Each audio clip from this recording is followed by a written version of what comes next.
Hello and welcome to Mexilex Live. We are coming to you here from the Santa Catarina Cultural Center in beautiful Coyoacan in Mexico City. And look who's back after a month off. He's back. Well, unpaid. Yeah. Don Colino is back with us, and he'll be with us for the entire month of June in this home stretch.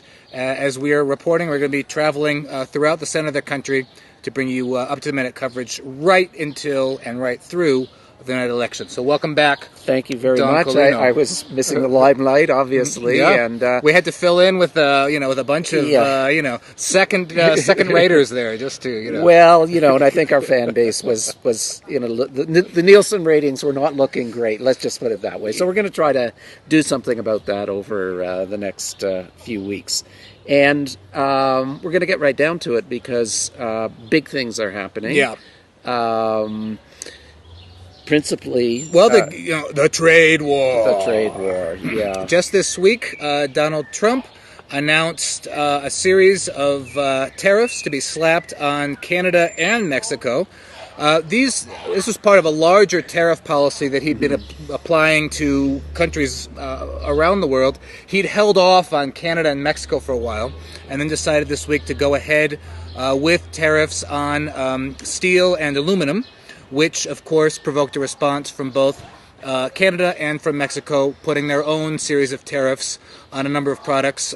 From Mexico was a number of things, including lamps, including pipes, including apples, grapes, a series of other products to have some kind of a tantamount amount of tariff coverage without, hopefully, in their mind, leading to inflation or hurting the Mexican consumer. Of course, this is the official line.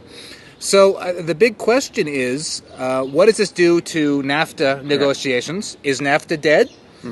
Trump is now talking about wanting to negotiate separate deals, kind of a softer deal with Canada, and probably, a thumb down version of that deal for Mexico. So that's one question. And the second question is, what does this portend for the Mexican presidential campaign? Yeah. So I think, Colin, if you want to tackle point one, and then I'll come in with some opinions on point two, and then we'll just kind of bounce the ball back and forth. Yeah, I suppose you could ask yourself: is this these new tariffs a tactic to push the NAFTA negotiations forward, or is it an admission that they weren't really serious about NAFTA negotiations at all along, and that Trump's or the Trump regime preference all along was to simply have bilateral trade agreements, one with Canada and one with the U.S. My personal sort of intuitive view is that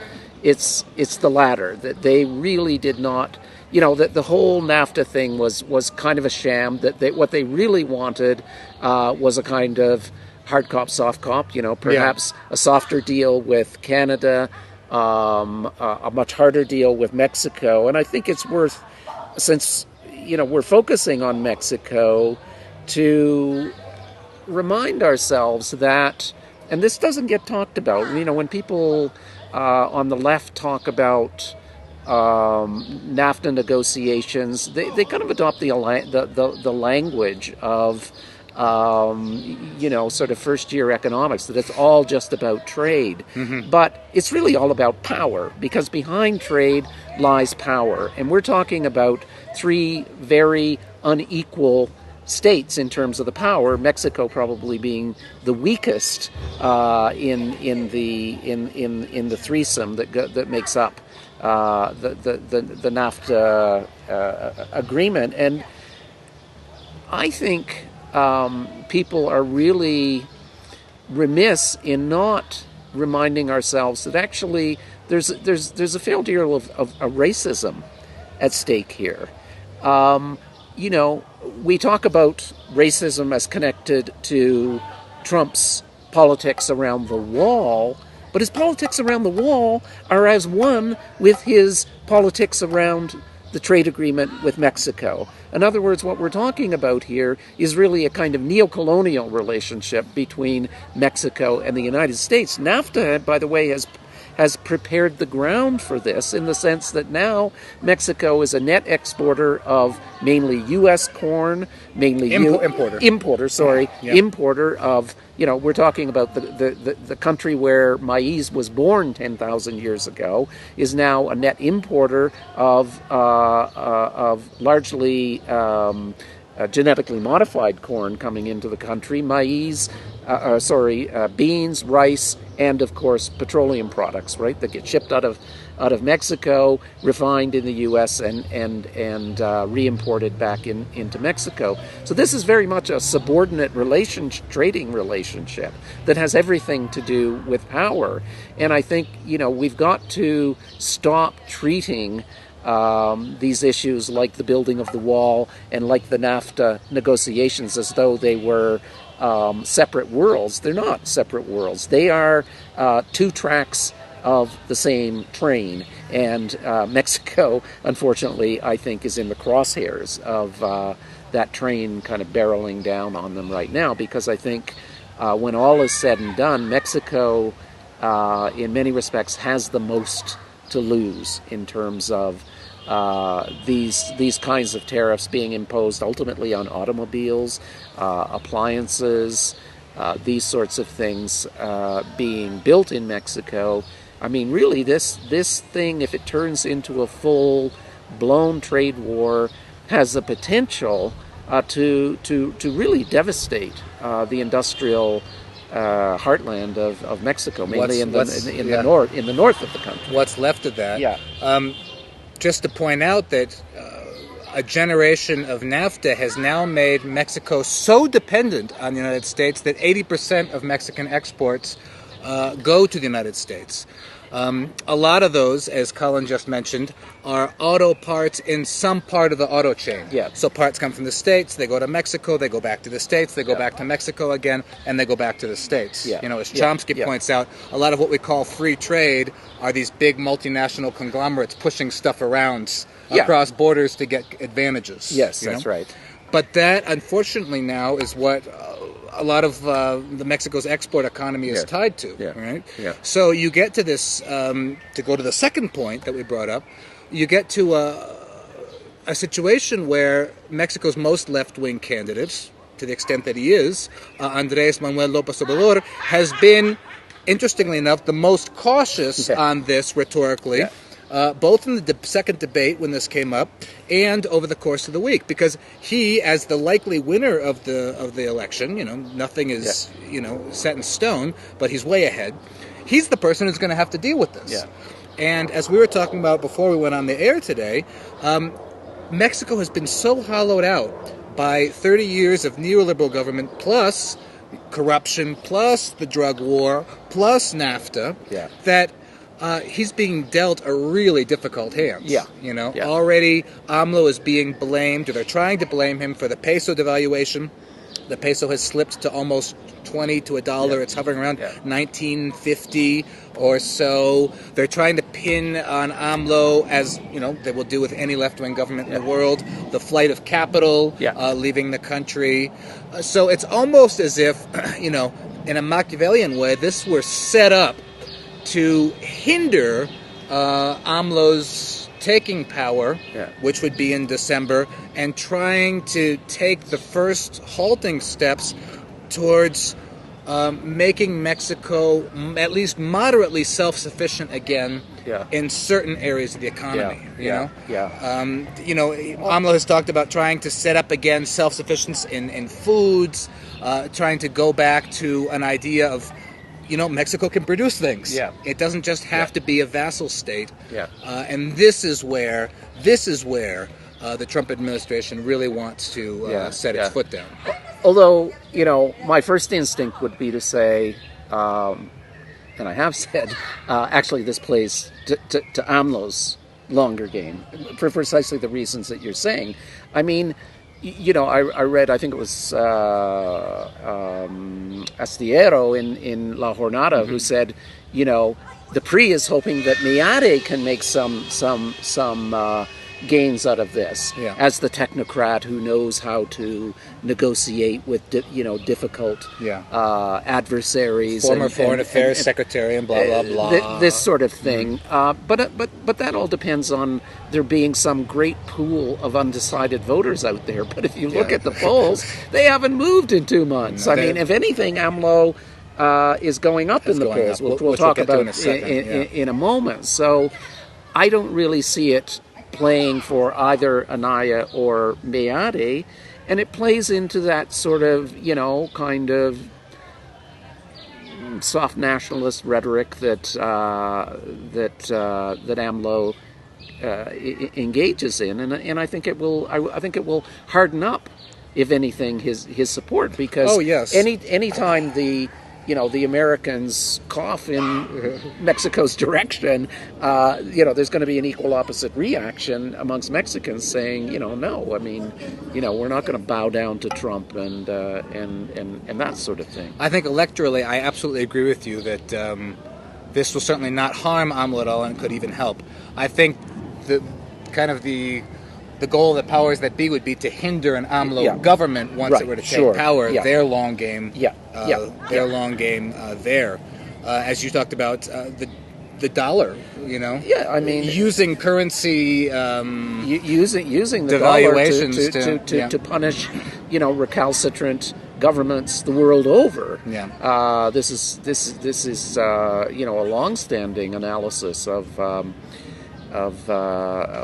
number of scholars who have talked about not just what's politely called dollar diplomacy, but dollar imperialism. Right. I mean, this is how America has ruled throughout since 1972, at any rate, when Nixon pulled the American dollar off the gold standard. The capacity for the U.S. to use its currency as a stick to beat literally recalcitrant states into line by just massively devaluing their currency, and that can be done through the American federal the Fed and Wall Street bankers working in Wall Street banks working in tandem, starting to call in loans that are outstanding to countries. Mexico is a heavily indebted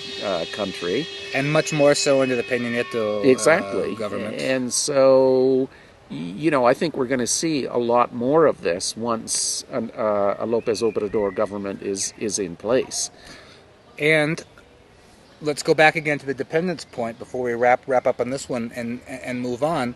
Now that Mexico is so dependent on imports, currency matters. If you're importing gasoline, you're importing gasoline in dollars. Yeah, exactly. If you're importing good point. Basic food staples, you're importing those in dollars, and you have to have reserves. Yes. To be able to back that up. Otherwise, your reserves get eaten like a Pac-Man game. And all of those things are going to be more expensive as the peso falls, and they're having to use dollar denominations to pay for these things. It's going to be a massive burden on the Mexican state. All of which leads one to understand, although not perhaps be very happy about, AMLO's caution with regards to Trump's statements, with regards to not wanting to ratchet up the rhetoric of a trade war, and his support for NAFTA, which he's maintained throughout this campaign. Basically, we don't have a choice in the current state of debilitation that Mexico finds itself in.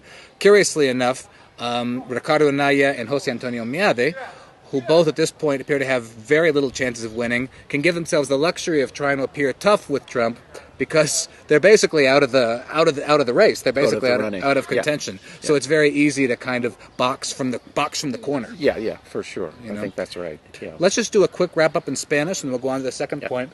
Entonces, el primer punto que tocamos ahorita es el punto relacionado con el Tratado de Libre Comercio y las aranceles que aplicó Trump esa semana en acero y aluminio contra Canadá y contra México, que obviamente provocó una respuesta de aranceles por parte de Canadá y por parte de México también.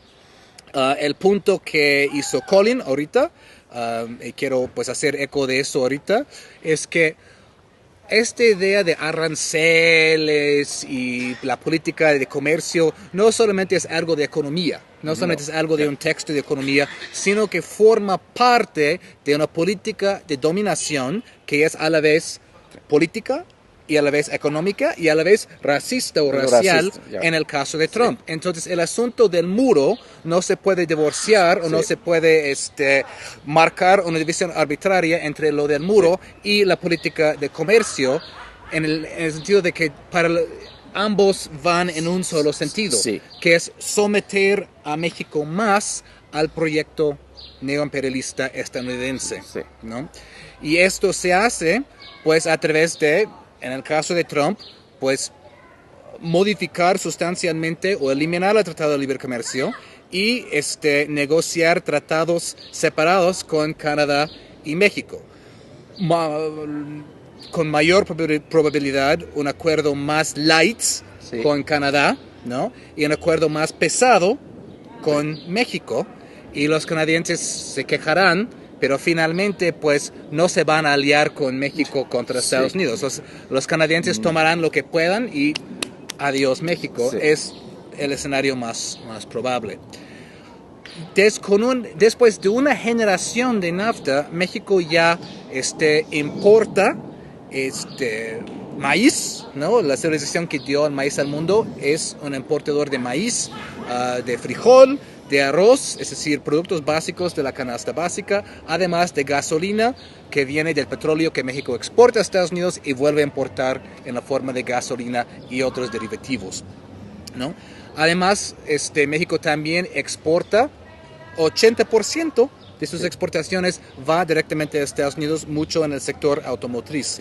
Entonces, México ha llegado a un grado tal de dependencia que ahora es muy vulnerable ante una amenaza de aranceles y una guerra de comercio. No es solamente bueno, si Trump aplica aranceles en sus productos, los hacemos nosotros.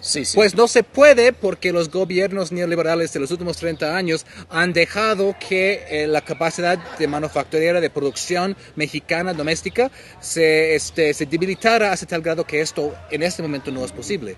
De la noche a la mañana México no puede empezar a hacer la comida que necesita ni los productos que necesita para su economía. Y esto explica la cautela con la que AMLO está intentando manejar el asunto, de no llegar a una guerra de comercio, de no subir demasiado el tono, mientras que Meade y Anaya, que ya andan muy rezagados en las encuestas y es muy poco probable que ellos vayan a enfrentar el asunto, pues tienen el lujo de enfrentar el asunto con bravuconadas, porque realmente pues es como estar haciendo una lucha de boxeo desde pues un rincón del cuadrilátero, ¿no? Realmente porque ellos no van a enfrentar eso desde la presidencia. AMLO va a tener que enfrentar pues con cartas bastante débiles después de 30 años de neoliberalismo, el Tratado de Libre Comercio, la guerra contra las drogas y pues toda la corrupción del Estado mexicano. Pues él ya tiene mucho solamente de volver a hacer que el Estado funcione en su nivel más básico en México, ¿no? Además de luego enfrentar pues este panorama de comercio con el gobierno de Trump, ¿no? Let's hit the second point here. Again, we're open to your questions and comments, anything that comes in, English or Spanish. How are the polls looking, Colin? Well, the poll, I mean, we alluded to this a minute ago. Right now, the polls are AMLO at 53%, so he's going up. Yeah. I saw one headline, AMLO un cohete, right, a rocket. Yeah. Anaya is basically stagnant at 26%. In fact, I think he's dropped a point or two. Yeah. And Meade is back at 19%. So this isn't moving anywhere, folks, except for AMLO.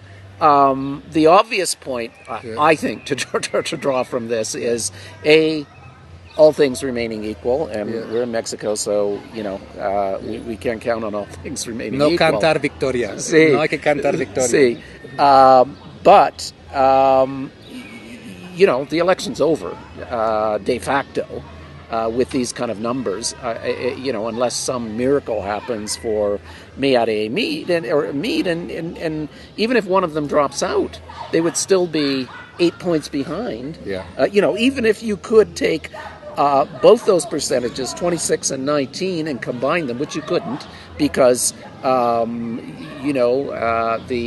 PAN have been bleeding people. I've read to the Morena AMLO campaign. But even if you could just do arithmetical addition, you'd still be 8 points behind AMLO in the polls. So I can't see any way that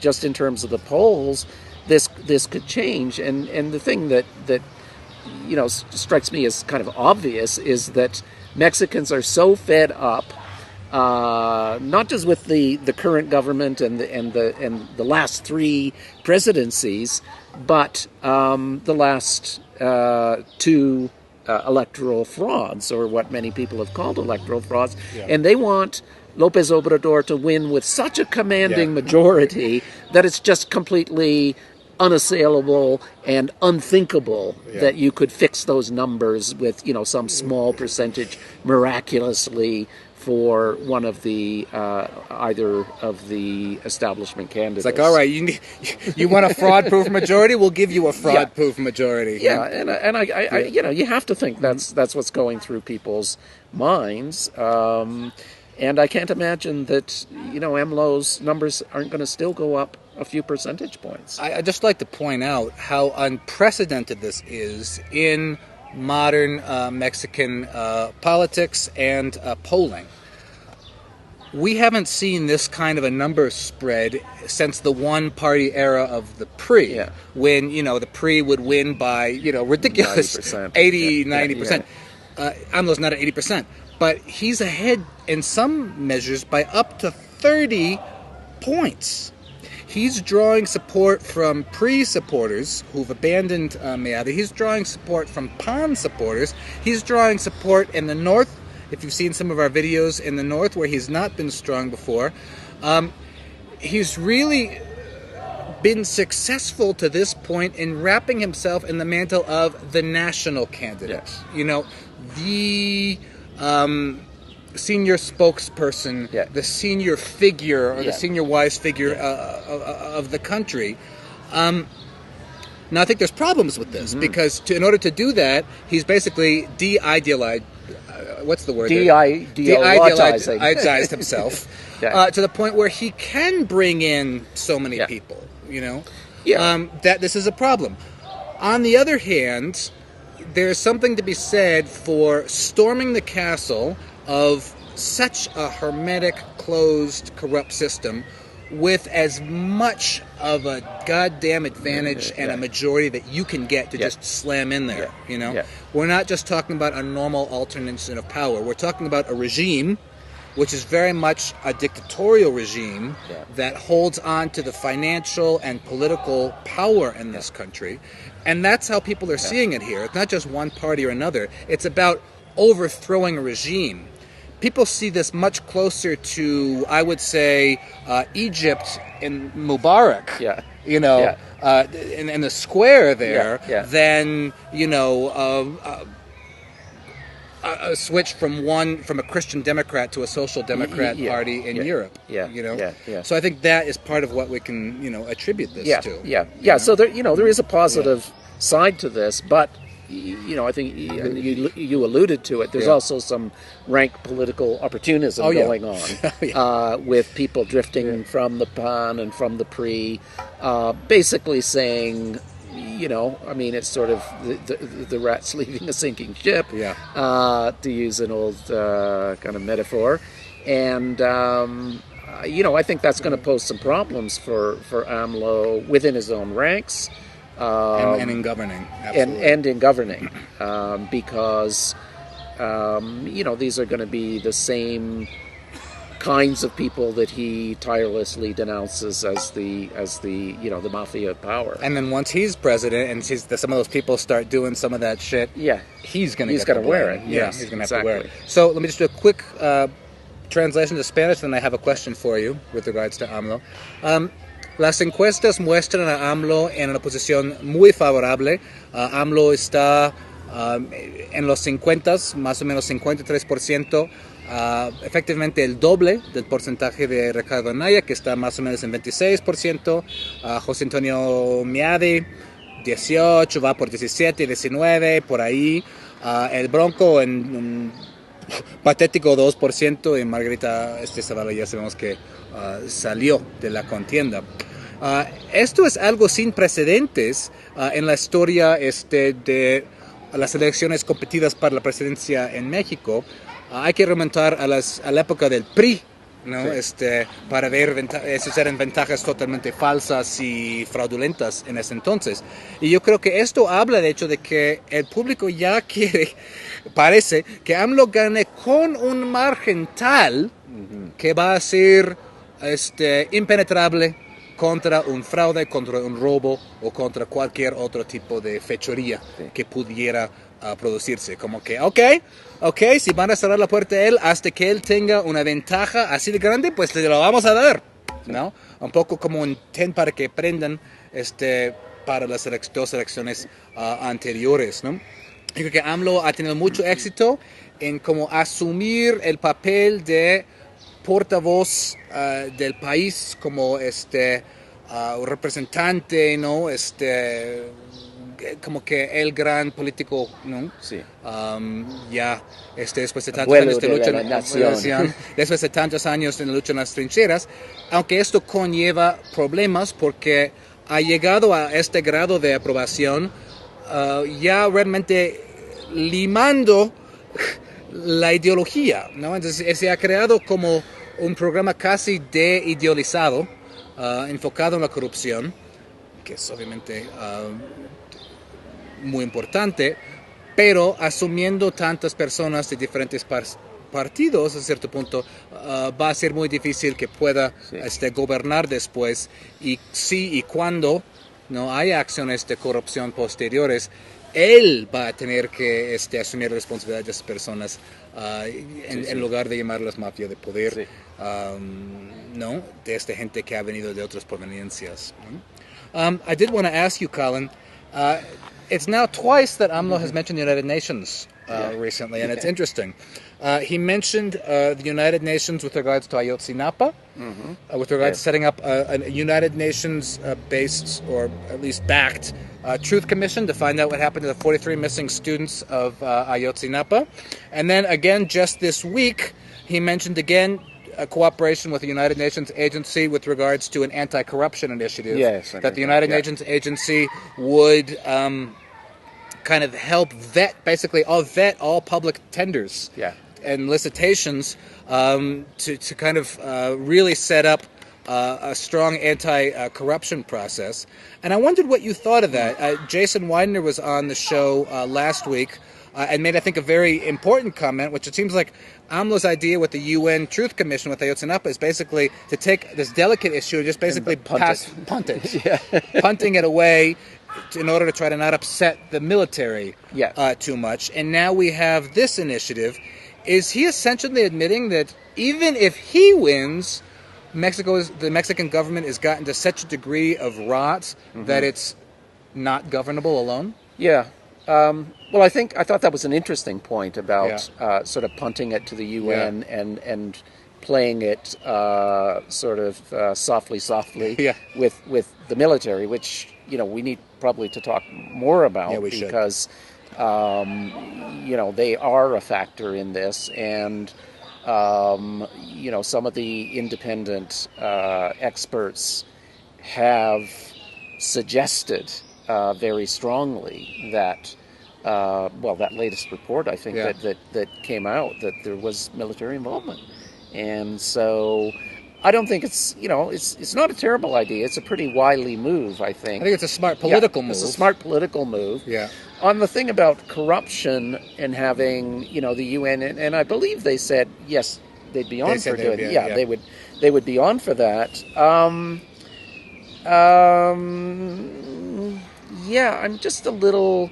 That's when, AMLO's kind of undivided focus, unrelenting focus on corruption to the expense of all else, I think could become a little bit problematic.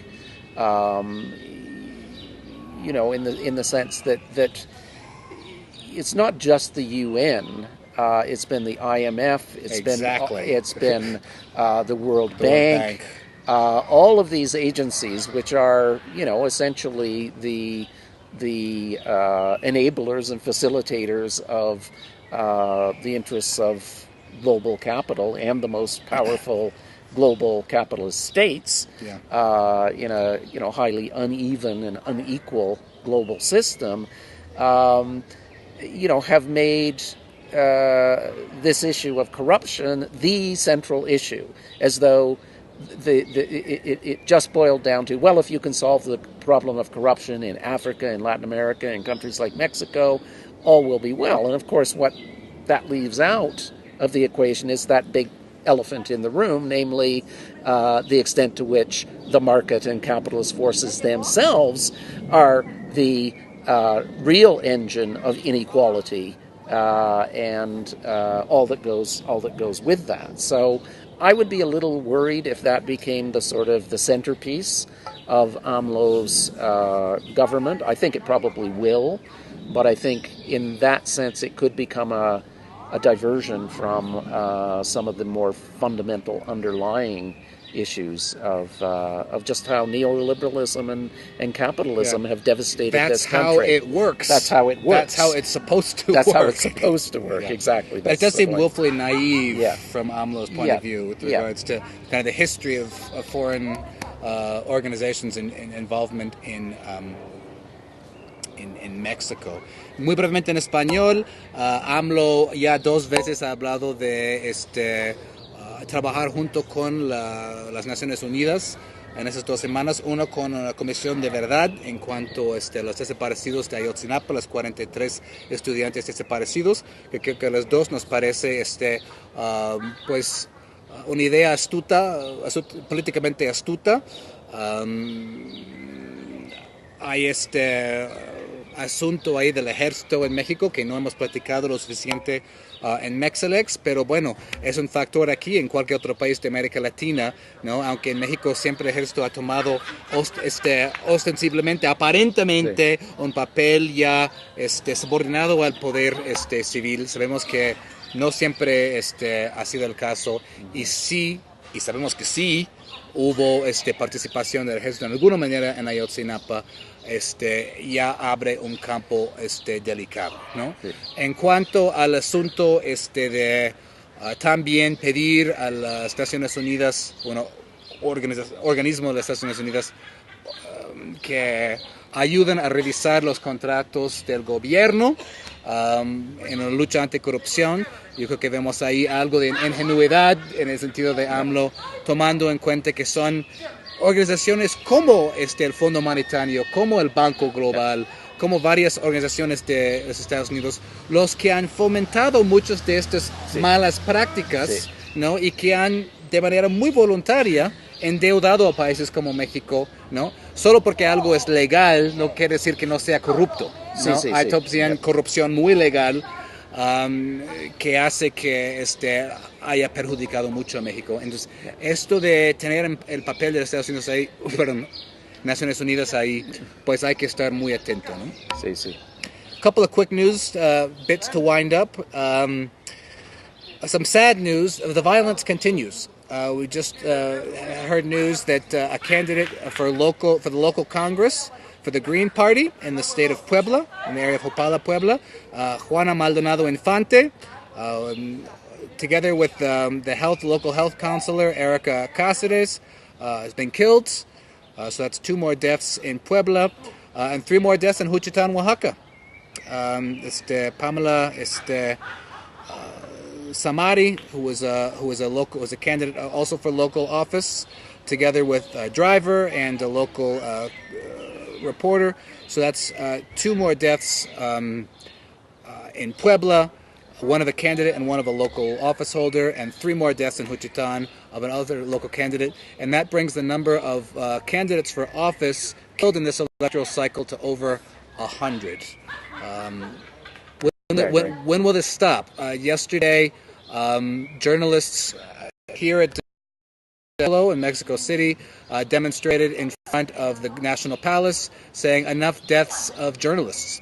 And if you want to see more about that, please watch our interview with Melba Frutos, who's a very brave journalist up in Monterrey, who we talked to this about when we were up there in Monterrey on the occasion of another killing up there last week.